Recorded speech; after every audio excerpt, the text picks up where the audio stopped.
Hey guys. Hello, Mr. Light.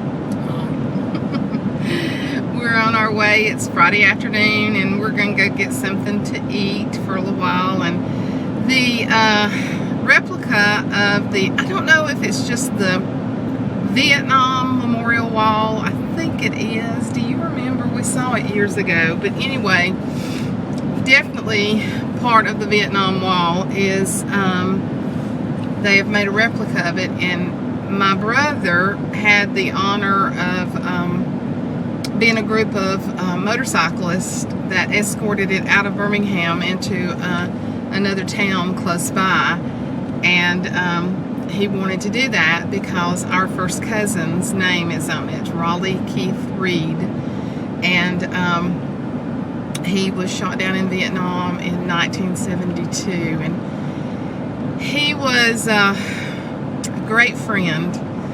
He was definitely a different character. He loved his little cousin. I was 3 years younger than him. He loved me so much that he used to let me go on dates with him, and that is no lie.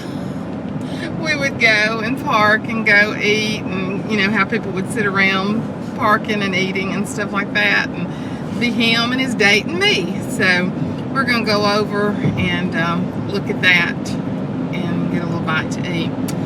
And you, I'll take Mr. Light off since he's not having a lot to say. Yeah, I look better than the last video that I did for y'all. I have put on some makeup today. I appreciate all of your kind comments, but most of all, I appreciate your prayers. It has been a very difficult time. For some reason, and several of you told me that you're having flare-ups also. And I take 1 Celebrex a day.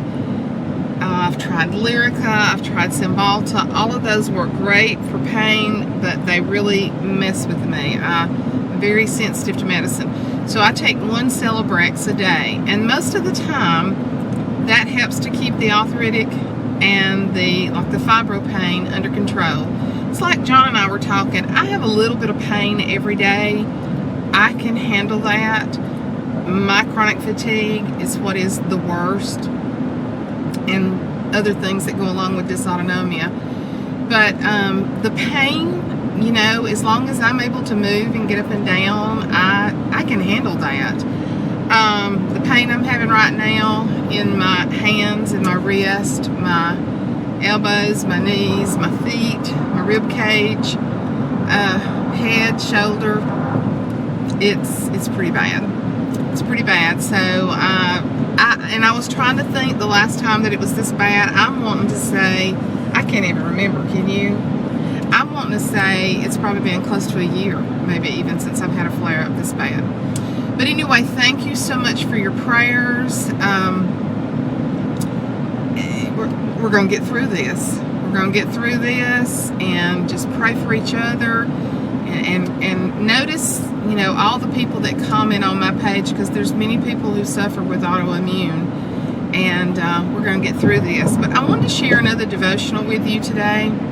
I read it to John earlier, and then I had a dear friend of mine that came by to see me today, and I was sharing it with her. And if God has ever laid a devotional in my lap, He certainly laid this one in my lap today. And you may not be like me, but I don't believe in coincidences. Sure there are things that just happen, but I believe concerning our spiritual life and our walk with the Lord, I don't believe in coincidences. I think that God lines everything up for us, and I think sometimes He speaks the exact word to us at the exact time that we need to hear it. And I've, you know, just been in prayer the last few days after sharing with y'all John 16:33, where He says, you know, to take heart in everything because He's already overcome the world. And then yesterday's, it was Matthew 11:28-29. Come to me, all ye who labor and heavy laden, and I will cause you to rest. And it said beside that, I will ease you, and I will relieve you, and I will refresh your souls. Take my yoke upon me and learn of me, for I am gentle. He's meek, and he's humble, lowly in heart. And you will find rest. And there again it said relief and ease and refreshment and recreation and blessed quietness for your souls. That was some stuff that added into Matthew 11:28-29. You know, I sat and watched television late last night.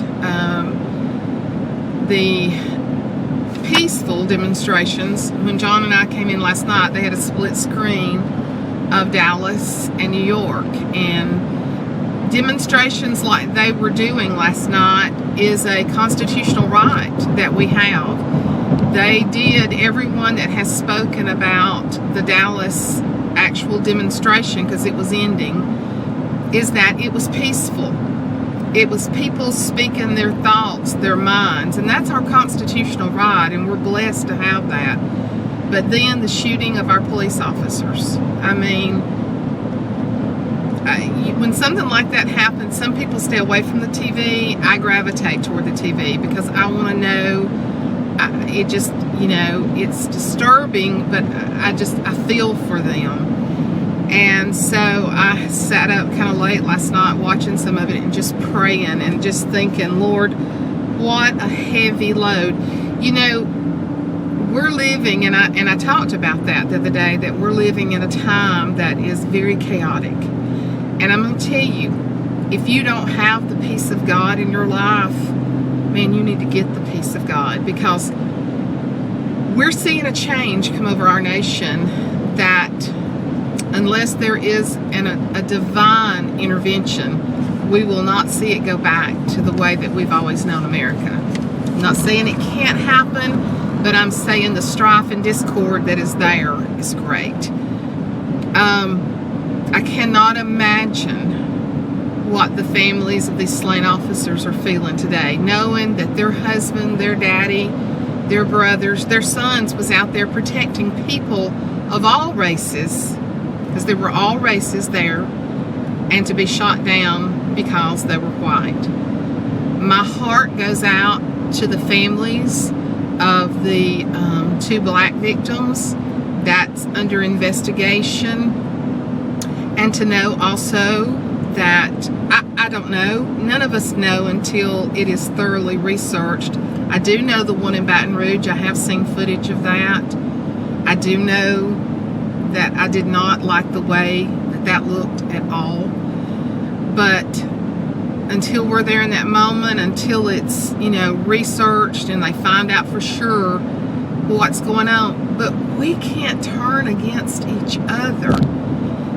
Just, let's say Baton Rouge, the police officer was in the wrong. And like I said, if you're looking at the footage I'm looking, it just looked unnecessary to me. That's just my personal opinion.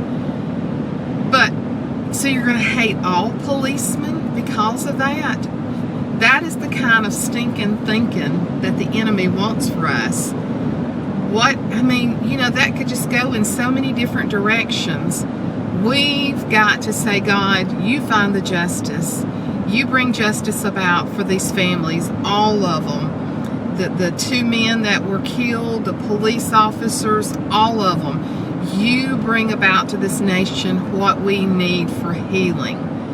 So we're walking around with many loads on our shoulders. We're walking around in a time where the cares of this world, the things that we're seeing on TV, these shootings, they affect all of us. What happened in Orlando, that troubled me. Those people were not bothering anybody, whether you agree with their lifestyle or not. They were not bothering anybody. They did not deserve what they got. So whether we want to really realize it or not, these things that we're seeing on TV, they affect us. They become loads on our shoulders because we're worried about our nation, we're worried about our country. And then we have things in our own families, things that are going through family problems, problems with your children, finances, physical problems, jobs. There's so many people that are at work. So if we're not careful, Well, let me just say, if we don't have the Lord to know that there is hope beyond our current circumstance that we're living in, if we don't have that, we're going to be bogged down with it. And that's the reason God says, all ye that are labored and heavy laden, come to me and I will give you rest. He wants to take those loads off of us. Now, no, that doesn't mean that the problems will automatically go away. It doesn't mean that. But it means that He gives us a peace and a comfort. And He will also give us wisdom and knowledge in knowing how to handle those situations in our lives. So, I tell you today, if you're watching this and you don't know the Lord, get to know Him. Call upon His name. Ask Him to help you during these troubled times. He will. He will give you a peace that this world does not have. And I want to read you just the scripture that was in my devotional today, because it's for somebody. It was definitely for me. Psalms 3:3. And this goes along with what I've been talking about. But thou, O Lord, art a shield for me, my glory and the lifter of my head. A couple of the policemen that were killed last night were shot so many times they had bulletproof vests on, and they were targeted with such high-powered rifle that it actually went through the bulletproof vest and killed them. And so I noticed that when they went in later, they had those big shields they were holding up. Those big shields to protect them. And God is saying to us, that's what I am for you in the spiritual realm. I am your shield. I am a shield. My glory. And He says, when you are so down that you can't look up, when you are so down and you're so burdened, and the cares of this world has got you down, He says, I am the lifter of your head. Praise the Lord, because there's times that we are just, and so many of you have expressed stuff to me that you're going through, that our heads need to be lifted. And see, this is the thing. This is a promise of God. This is His Word.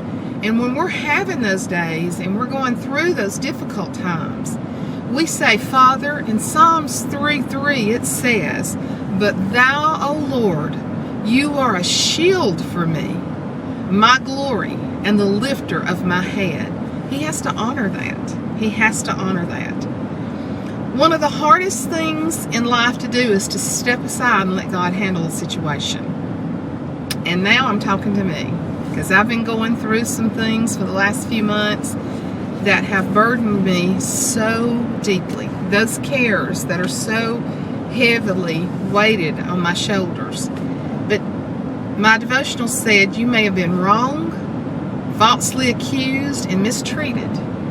But as angry as you may feel, you have to use wisdom in how you handle it. And what's the best wisdom in the world? God's wisdom. It said, place your trust in God and receive His wisdom. He will guide you and He will instruct you.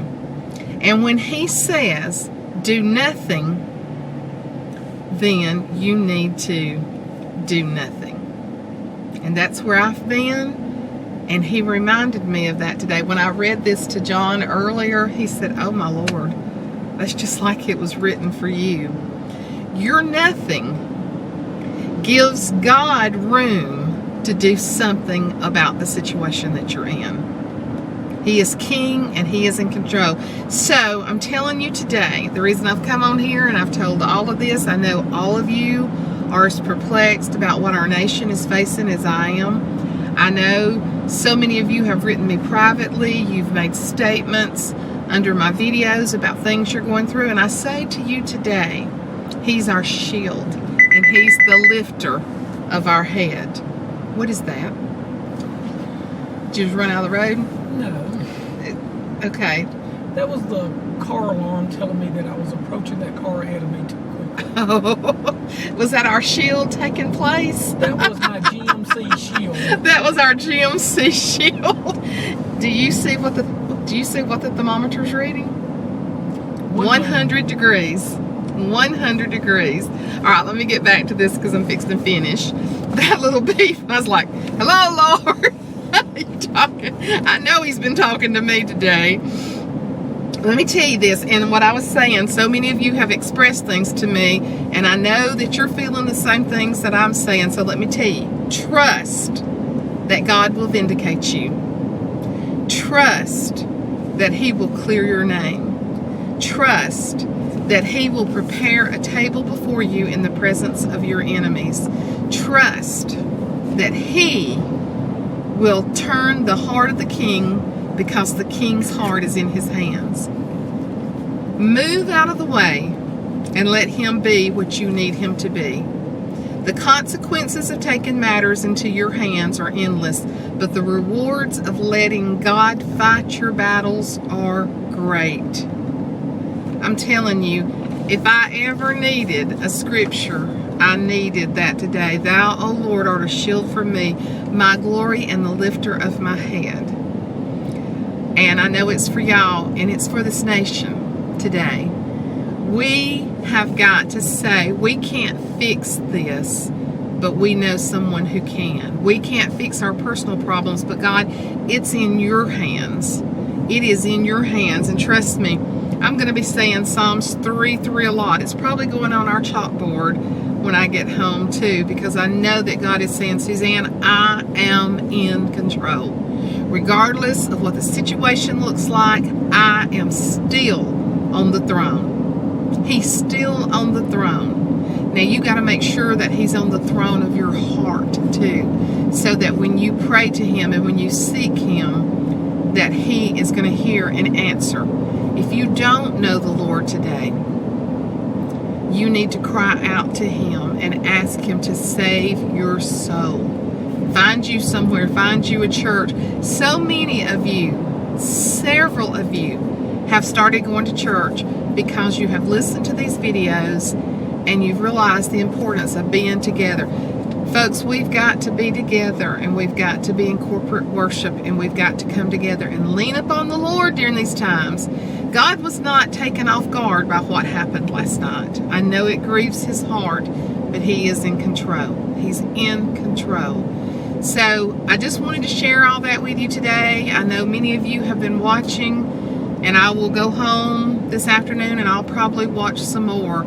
Pray for all the families involved, of the 2 men who were shot and the 5 police officers shot, the police officers who experienced what happened. John and I were actually watching Fox News live when it happened. We saw the slain police officers on the ground because they didn't realize what was going on. And so pray for all affected. Pray for our nation. It's not too late to pray for our nation. We still have the power and authority to do that. So thank y'all so much for loving on me and writing me the other day. I know I looked bad. I know one of you commented and said, I can tell your eyes are so heavy. And when I get really bad, my eyes are affected by it. So yeah, you were absolutely right. But God's in control of every situation. He's in control of me. He's in control of you. And he's in control of this world. And I'm so thankful that we have him to turn to. Love y'all. And I'll talk to you real soon. Mr. Light, since you was coming up so close on that car and your beeper went off, do you want to tell everybody goodbye? Goodbye, everybody. Your car was talking to you, wasn't it? Well, yeah, and I mean, I was well away from that vehicle. It was not that. I don't know why this thing is so sensitive, but it is. His truck is sensitive. Let me show you the temperature. 100 degrees. And that's about 95% humidity. No, actually the humidity is not as high as it is sometimes. But anyway, we're fixing to go eat. I love you guys. I wanted to share all that with you. Y'all have a blessed afternoon. Talk to you later. Bye.